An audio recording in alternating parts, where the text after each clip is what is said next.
Hello guys. আচ্ছা, তোমরা কি জানো রতন টাটা স্যার একটা সময় প্রেমে পড়েছিল আর একটা সময় ধোকাও খেয়েছিল। আজ তোমাদেরকে সেই কথাগুলোই শেয়ার করব। ও আজ বেশি না বকবক করে ঘটনাটা শুরু করা যাক। ইউএস থেকে Ratan Tata sir college complete করেন।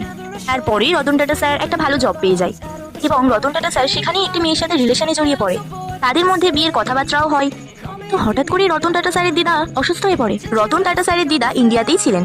10 বছর বয়সেই রতন টাটা স্যারকে তার দিদা মানুষ করেন, কারণ রতন টাটা স্যারের বাবা এবং মায়ের মধ্যে ডিভোর্স হয়ে গেছিল। তো সেই সময় রতন টাটা স্যার তার দিদার সাথে দেখা করতে আসে এবং তার গার্লফ্রেন্ডকেও সঙ্গে আনতে চেয়েছিলেন, কিন্তু মেয়েটির মা বাবা বারণ করে দিয়েছিলেন, কারণ 1962 সালে ইন্দোচালো ওয়ার্ল্ড চলছিল। তাই রতন টাটা স্যার তার গার্লফ্রেন্ডকে আর জোর করেননি। তবে রতন টাটা স্যারের সঙ্গে তার গার্লফ্রেন্ডের ইন্ডিয়া থেকে ফিরে গিয়ে তাদের বিয়ের কথা হয়েছিল। কিন্তু ইন্ডিয়াতে গিয়ে রতন টাটা স্যার দেখেন যে তার দিদা মারা গেছেন। আর তখন তিনি খবর পান তার গার্লফ্রেন্ড তার ফ্যামিলির চাপে অন্য কারোর সাথে বিয়ে করে নিয়েছেন।